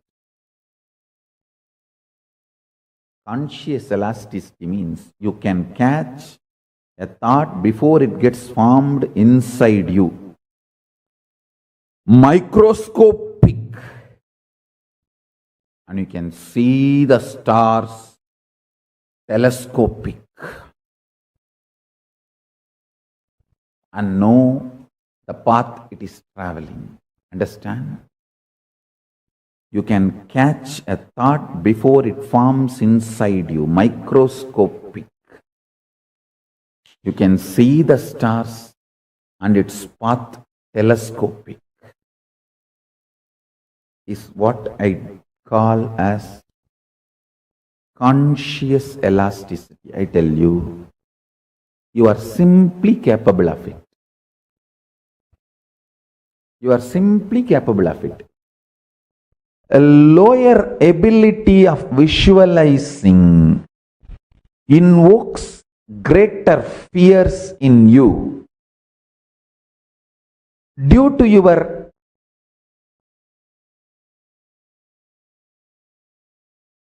lower visualization level, more fears, more unknown. Because there is more unknown, more fears, less involvement. You become a reluctantly involved in everything, and that creates more fear. It becomes a vicious circle. More fears, less involvement. Less involvement, more reluctance. More reluctance, more fear. And more fear feeds into less involvement. Less involvement, then more reluctance. More reluctance, more fears. Just more and more and more this vicious circle puts a man into delusion, breaks his body, mind, finally. There is no actually finally, it is just deluded existence. Greater possibility to visualize changes the whole game. That is a tipping point. When you have a greater possibility of visualizing, less fears, more involvement, whether in your business, in your career, in your health, in your relationships, in your power manifestation science, in your enlightenment, in everything you do, greater involvement. Greater involvement means greater revelations about the greater science of life. When you understand the greater science of life, greater courage, more possibility, more fearlessness, more joy, more bliss. The long hair has multiple implications in developing conscious elasticity. Sahaja Samadhi. Conscious elasticity. If you visualize you with all these 25 phases of Paramashiva, the different aspects of your life, your capacity to keep everything integrated to your consciousness is conscious elasticity. If you feel these 25 faces, heads of Paramashiva is on your head, the neck muscle actually keeps all the heads integrated to your body. Same way, the conscious elasticity is the neck muscle keeps all these 25 phases and paces of you, keeps integrated to your consciousness. Understand? All of us are doing these 25 activities. You are creating, maintaining, maybe in small scale, destroying, putting in delusion, pulling out of delusion, liberation. All of us are doing. See, when you give a consolation, a loving smile, or a simple loving hug to a friend, you are liberating that person from suffering. So every day, knowingly, unknowingly, all of us are doing all these 25 activities. If you are in chaos, disorganized, you suffer as bandha jiva, bound soul. If you become organized, understand these 25 phases of you is part of you and integrate them. By building a conscious elasticity, you become Paramashiva. Unclutching strengthens your conscious elasticity. Your ability to be a creator or rejuvenator or liberator or destroyer or deluder, all your dimensions will be in sync if you know how to be unclutched. By more and more unclutching, build conscious elasticity. The conscious stamina of the consciousness drastically shoots up, increases with your ability to visualize. When you take up a business, if you are able to visualize Paramashiva with 25 heads, 75 eyes, 50 hands, if your inner space has that visualization capacity, when you take up a business, you will have a deep visualization, greater involvement, less fear, less unknown. Even when you know how many things are unknown, they become known. Listen carefully. If you know how many things are unknown, they become known to you. Intensely understand.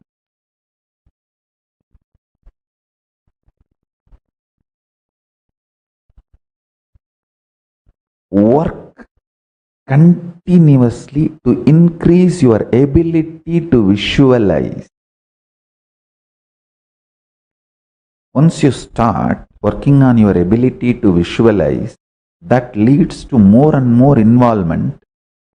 You get more and more courage, joy, strength to live. That leads to more ability to visualize.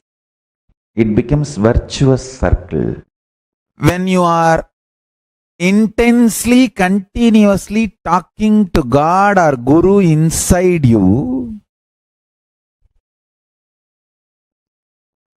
you go on awakening powerful cognitions inside you. You cannot stand in front of Paramashiva and talk silly things. You yourself will feel shy. Practicing the presence of Paramashiva inside you by continuous conversation with him will automatically make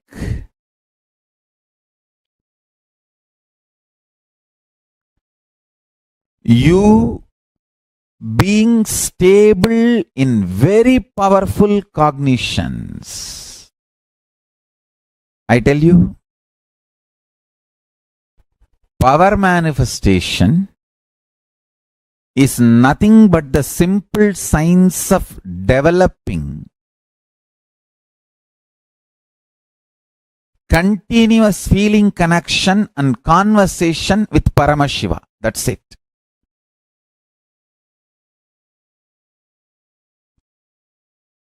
"24 hours continuously having conversation, dialogue with Paramashiva inside you. Continuous 24 hours dialogue with Paramashiva makes you constantly stay in powerful cognitions, and the Sahaja Samadhi becomes your reality. Sahaja Samadhi becomes your reality. Sahaja Samadhi becomes your reality. If I have to describe my life in one line, I'll say eternal, unbroken conversation with Paramashiva.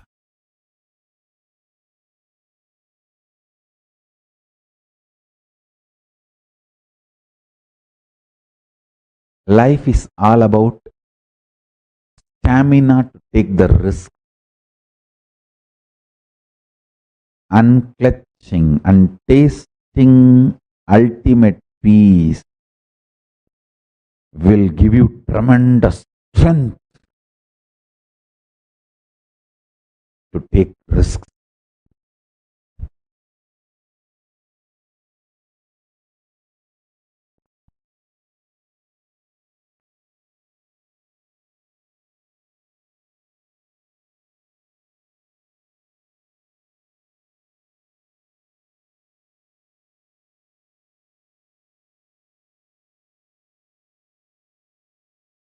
Cheap people struggle with cheap things. A middle class fellow struggles with middle class things. A high class fellow struggles with high class things. A man who realizes there is no such thing called struggle, everything is our responsibility, becomes leader.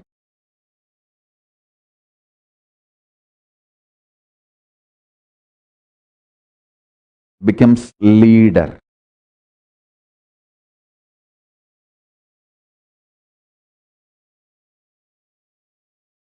Change your life from cheap struggle to higher struggle to responsibility and no struggle.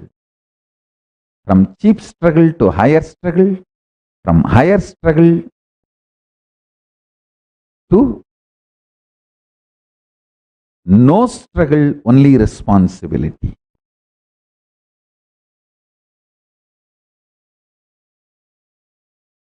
The teachings I give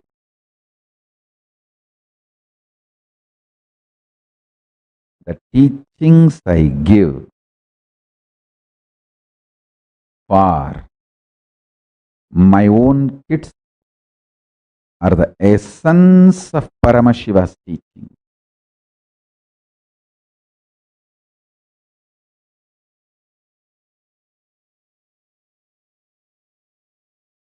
That is life. This is the ultimate truth. Learn to increase the stamina of your consciousness by tasting more and more Shanta inside you. Add the quality of Shanta, the quantity of Shanta, that will drastically increase the stamina of your consciousness. your ability to wage the war without conflict and beyond conflicts, your physical, mental, emotional, conscious stamina will just shoot up. You will take thousands of decisions every day in a very consistent, cohesive, organized way. A leader is a person consistently takes thousands of decisions in an organized way every day. That strength comes to you when you taste Paramashanta in you. Listen. Most of the time, the leader goes through the mental breakdown. That is when the organization breaks or his hard work fails. Whether you are in a company or an organization or you are your own boss, life is organization. Whether you are in a family or a marriage, marriage is an institution. Whether you are in a political institution or you are working for a company as your career, for your money, for your life, job, or your relationships, everything. You will be boss, you will be the leader if you can take decisions consistently,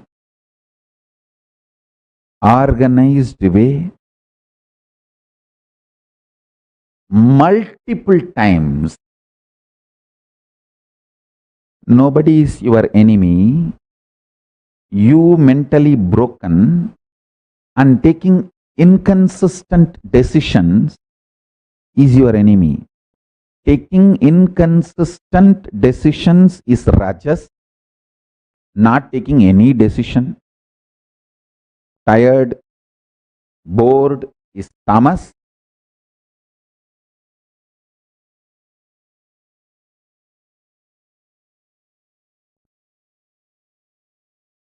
Absolutely consistent, established in Paramashanta, going on making thousands of decisions in a very consistent way is the quality of a leader. I am producing enlightened leaders for the future of Kailasa. So for them, this is the teaching I give. Experience more and more Paramashanta, unclutching. So your stamina raises. Your physical, mental stamina shoots up. And you are very consistent, integrated to you. Integrated to you. Integrated to you.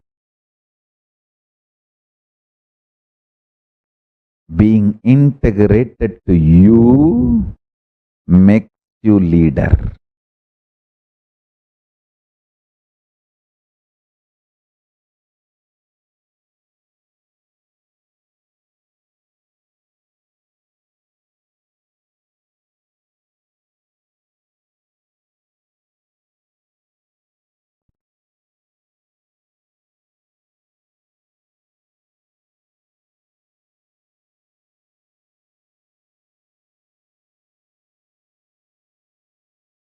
Life is all about stamina to take the risk, unclutching and tasting ultimate peace will give you tremendous strength. to take risks.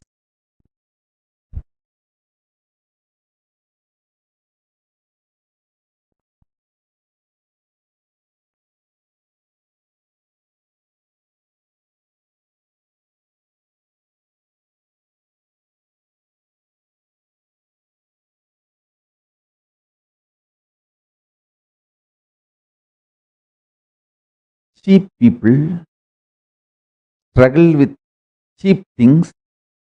A middle class fellow struggles with middle class things. A high class fellow struggles with high class things. A man who realizes there is no such thing called struggle, everything is our responsibility, becomes leader.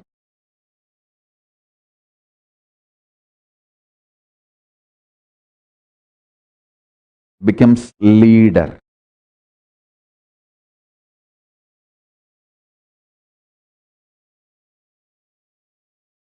Change your life from cheap struggle to higher struggle to responsibility and no struggle.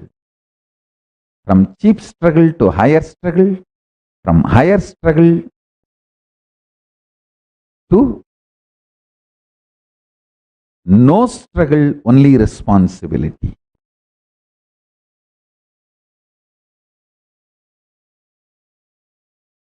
The teachings I give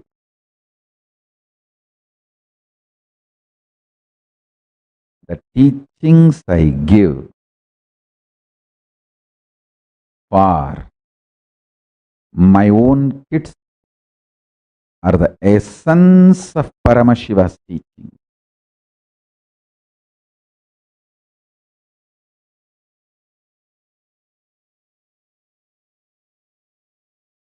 That is life.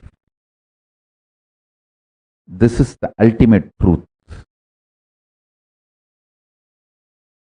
Learn to increase the stamina of your consciousness by tasting more and more Shanta inside you.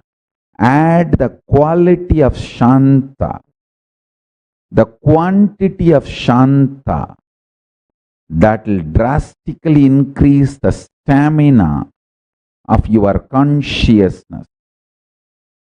Your ability to wage the war without conflict and beyond conflicts. Your physical, mental, emotional, conscious stamina will just shoot up. You will take thousands of decisions every day in a very consistent, cohesive, organized way. A leader is a person consistently take thousands of decisions in an organized way every day. That strength comes to you when you taste Paramashanta in you. Listen. Most of the time, the leader goes through the mental breakdown. That is when the organization breaks or his hard work fails. Whether you are in a company or an organization or you are your own boss, life is organization. Whether you are in a family or a marriage, marriage is an institution. Whether you are in a political institution or you are working for a company as your career, for your money, for your life, job, or your relationships, everything. You will be boss, you will be the leader if you can take decisions consistently, organized way, multiple times. Nobody is your enemy. You mentally broken and taking inconsistent decisions is your enemy. Taking inconsistent decisions is rajas. Not taking any decision. Tired, bored is tamas.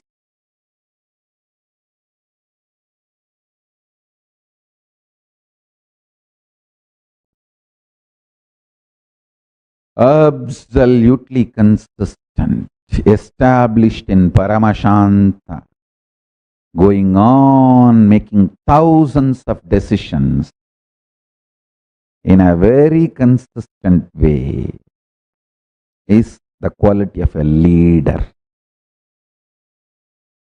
I am producing enlightened leaders for the future of Kailasa. So for them, this is the teaching I give. Experience more and more Paramashanta unclutching. So your stamina raises. Your physical, mental stamina shoots up. And you are very consistent, integrated to you. Integrated to you. Integrated to you. Being integrated to you makes you leader.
Then Swamiji reveals to us about the conscious elasticity.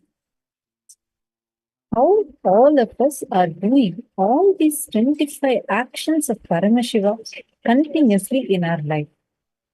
Right? And how this 25 actions are happening spontaneously, simultaneously, and synergetically. Can I request all the participants to please take a moment and post what are the clicks you had in this session? What did you understand? What are the clicks you had? Please post it now in the chat. See, because what we are learning now will help you to expand the very way your brain perceives things. How the cognition happens inside of you, how the perception of things happen inside of you. So take a few minutes and please post what is conscious elasticity? What do you understand as conscious elasticity?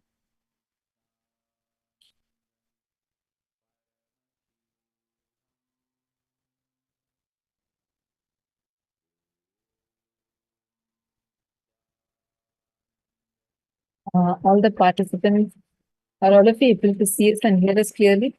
Ma Bhovati, Mashni Gujadur, Ma Maria Kalnina, Xiang Xingling.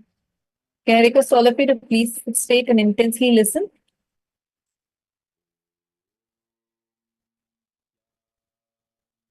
All right. Now, please post here, Nithyananda. Please post here in the chat. What did you understand in this session?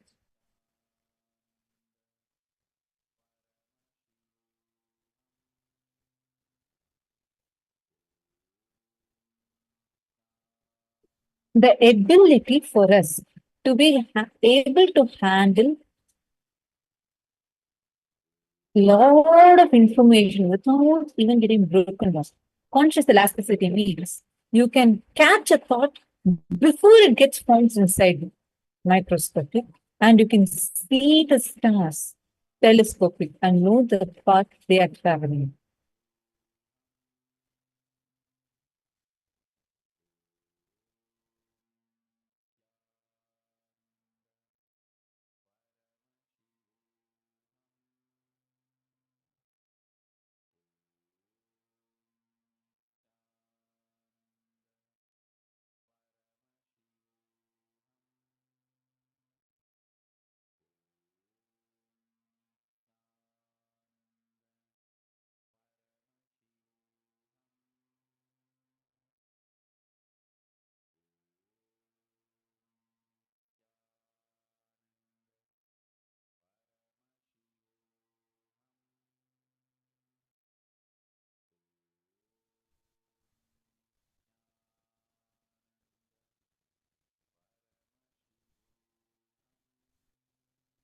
A lower ability of visualizing invokes greater fears in us. Due to lower visualization, more fear, more unknown, because there is more unknown, more fear, and less involvement. How many of you are cognized in this? Then you become reluctantly involved in everything, and that creates even more fear. So this becomes like a vicious circle in us. I request all the participants to take a few minutes and pen down 10 aspects of your life you're facing the fear of unknown. For example, you may be going through a low in your relationship with friends. Oh, they have not responded to you for a few weeks. What is that you're feeling inside of you? And then what some fear gets triggered inside of you, right? Take a few minutes and please pen that down. Any questions that any of you have during the exercises, feel free to post it. Please start the exercise now.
Hope all of you have finished this step.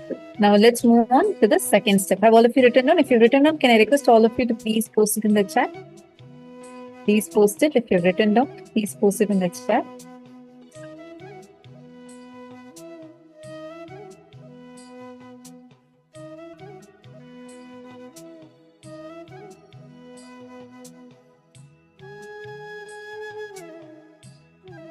Now, look into each aspect that you've written down and one by one went down.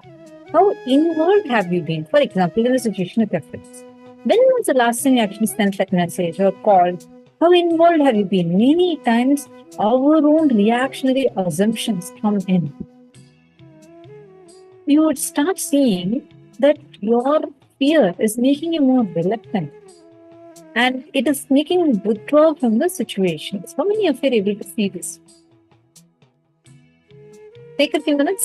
I request all of you to quickly open your books, open your papers wherever you've written down, analyze this whole situations and write down how many of you are able to see that clearly.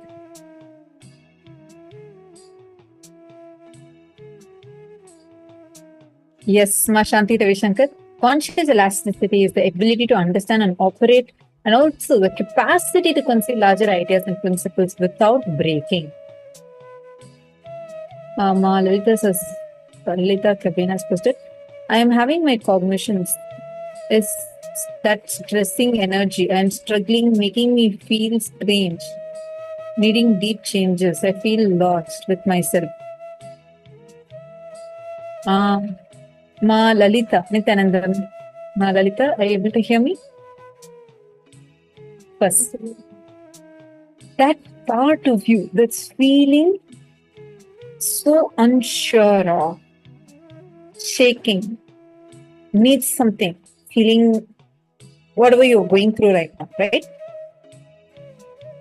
Tell yourself to relax deeply, knowing that you're in the most loving, safest hands. That is Swamiji. Most loving, safest hands. That is Swamiji. Offer your whole being to him. Tell Swamiji, from this moment onwards, I want you to flow through me. Second, unclutch from what you are going through right now. First, take a few minutes. Consciously sit with yourself. All your emotions will come up. All the situations, incidents will come up. Do not react to them. Step back, witness and unclutch. Step back, witness and unclutch. Do not create a thought. Do not sustain a thought. Do not destroy a thought. Just step back, witness and unclutch from it. Sit in a few minutes of intense unclutching. Mahavakya will put you into that unclutching. Then see for your own self what is the situation with your life. That not being sure. Many times when we like, let's say you didn't get involved into things, you get into a mode like, I don't know, I feel it's all like everywhere. And you're not able to hear me now? Sir, I see you waving your hand. Are you able to hear me? Okay. See, many times we are just not sure.